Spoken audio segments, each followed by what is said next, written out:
పరిస్థితులు క్షేత్రస్థాయి నుంచి ఎలా ఉన్నాయో అవగాహన చేసుకొని దానిపైన ఆయన ఈ యొక్క రిలీఫ్ మెజర్స్ అన్నింటినీ కూడా ముందుకు తీసుకెళ్తా ఉన్నారు.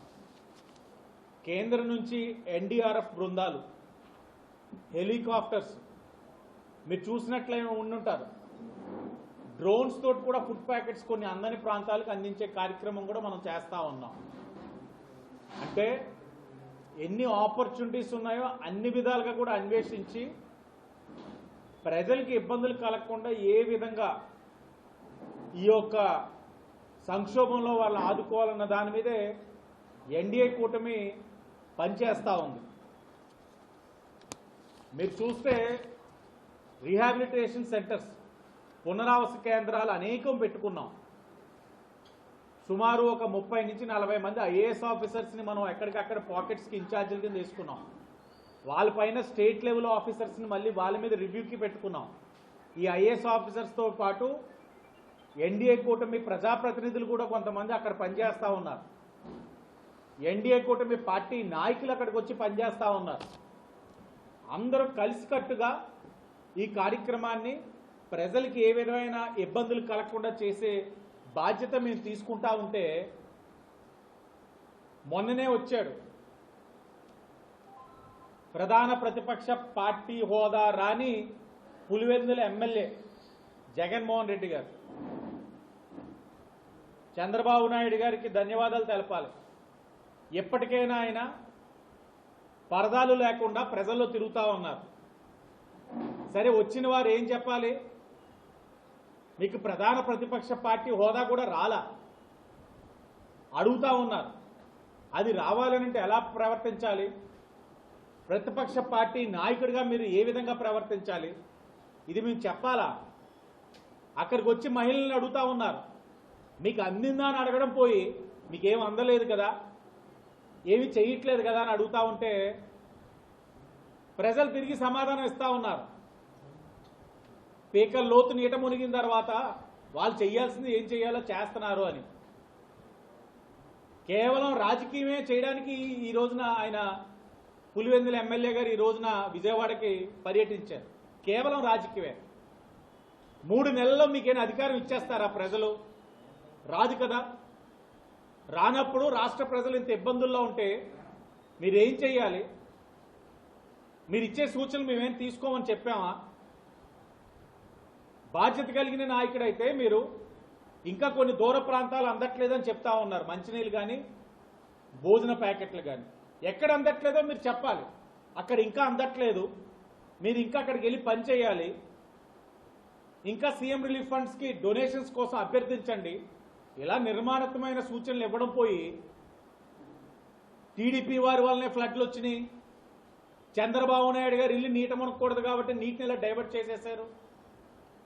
అమరావతి రాజధాని మునిగిపోయిందని చెప్పారు 5 ఏళ్ళు. ఏమైంది ఈరోజు? చుక్క నీరు లేదు ఆ ప్రాంతంలో. మరి మీరు 5 సంవత్సరాలు అధికారంలో ఉన్నప్పుడు చేసిన గ్లోబల్ ప్రచారానికి ఏం సమాధానం చెప్తారు? అన్ని అంశాల్లో కూడా వైసీపీ వైఫల్యం చెందుతా ఉంది. ఊహించలేదు. 40% ఓట్ షేర్ వచ్చిందని పదే చెప్తా ఉన్నారు. 40% ఓట్ షేర్ వచ్చిన వాళ్ళు ప్రవర్తించే తీరు ఇదేనా ఈ టైంలో? మీ వాళ్ళు ఒక్క నాయకుడైనా కనబడతా ఉన్నారు అక్కడ? మీ కార్యకర్తలు మీరు ఎక్కడైనా పిలిపించారా? ముంపు ప్రాంతాలకు వెళ్ళి మీరు అందరినీ ప్రజలను ఆదుకోండి అని ఎక్కడైనా పిలిపించారా? ఈరోజు హుటాహుటిన ₹1 కోటి మీరు ఇస్తా ఉన్నారు.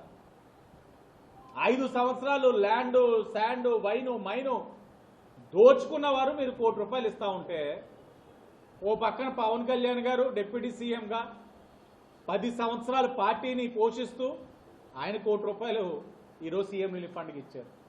ఇలా అనేక మంది ఇస్తా ఉన్నారు. చాలా దారుణం.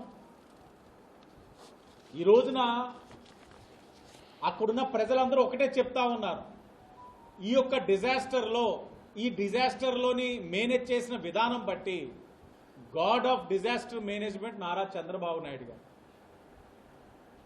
ఆయన ఊహించిన విధానం, రేపు ఎల్లుండి ఏం జరగబోతుందన్నది ఆయన ఊహించే ముందే ఏం చెయ్యాలని అధికారులతో సమీక్షించిన విధానం. 74 సంవత్సరాలు యువకుల్లాగా జేసీబీ ఎక్కేస్తా ఉన్నారు, ఫ్రంట్ బకెట్లో నుంచొని తిరిగేస్తా ఉన్నారు. ఆయన వెళ్ళి కొన్ని చోట్ల ఫుడ్ ప్యాకెట్స్ ఇస్తా ఉన్నారు. రోజుకి పట్టుగా 2-3 గంటల మించి నిద్రపోవట్లా. ఇది నాయకుడు ఉండాల్సిన లక్షణాలు. మరి జగన్మోహన్ రెడ్డి గారు అధికారంలో ఉన్నప్పుడు కాలికి బురద అంటనే అవ్వకుండా ఫ్లడ్ అంతా అయిపోయిన తర్వాత, బురద అంతా క్లియర్ అయిన తర్వాత రెడ్ కార్పెట్ వేస్తే పరదాల మధ్యన వచ్చి నడిచి ముసిముసి నవ్వులు నవ్వి వెళ్ళిపోయేవారు. 5 సంవత్సరాలు ఏడని వచ్చారా? బురదల్లో బురద ఉండగా బురద రాజకీయాలు, బురదలో బురద రాజకీయాలు. దానికి బ్రాండ్ అంబాసిడర్ వైఎస్ఆర్సీపీ. వాళ్ళని ఎవరు ఇంకా ఢీ కొట్టలేరు. ఇలాంటి రాజకీయాలు ఆడినందుకే 11 సీట్లతో కూర్చోబెట్టారు. ఇదే కొనసాగితే ఒకటి పోతుంది, ఒకటి మిగులుతుంది. ఆ ఒకటి ఎవరో వాళ్ళే నిర్ణయించుకోవచ్చు. విజయవాడకి రాజమండ్రి నుంచి కూడా మీరు గమనించినట్లయితే 2వ తారీఖు 3వ తారీఖు సుమారు ఫుడ్ ప్యాకెట్స్ 2,35,000 ఫుడ్ ప్యాకెట్స్ పంపించున్నాం. బ్రెడ్ బిస్కెట్స్ 60,000 ప్యాకెట్లు పంపించున్నాం. Milk packets 45,000, water packets 2,20,000, water bottles 1,35,000, candles 20,000, match box 20,000. ఇవి మన రాజమండ్రి నియోజకవర్గం నుంచి విజయవాడ పునరావాస కేంద్రాలకి ప్రజలకి మనం ఆదుకున్న విధానం. దీనికి సహకరించిన దాతలందరికీ కూడా 2 చేతులు జోడించి దండం పెడతా ఉన్నాం. వాళ్ళని అభినందిస్తా ఉన్నాం. వాళ్ళ దాతృత్వాన్ని చాటుకున్నారు. ఎప్పుడు కూడా రాజమహేంద్రవరం చాటుకుంటా ఉంటుంది. ఈరోజు ఇంత క్లిష్టమైన పరిస్థితుల్లో ఓ పక్కన రాజమండ్రిలో కూడా చాలా ఇబ్బందికర పరిస్థితులు ఉన్నాయి. వరద పెరుగుతూ ఉంది, గోదావరి వరద. ఓ పక్కన వర్షం, చాలా ప్రాంతాలు నీట మునుగుతూ ఉన్నాయి. ఇలాంటి పరిస్థితుల్లో కూడా మీరు దాతృత్వం చాటుకొని విజయవాడ ప్రజలకి ఆదుకున్న విధానాన్ని తప్పకుండా అందరూ కూడా అభినందించాలి. అలాగే మీరు గమనించండి, ఇంత రిలీఫ్ వెళ్ళింది.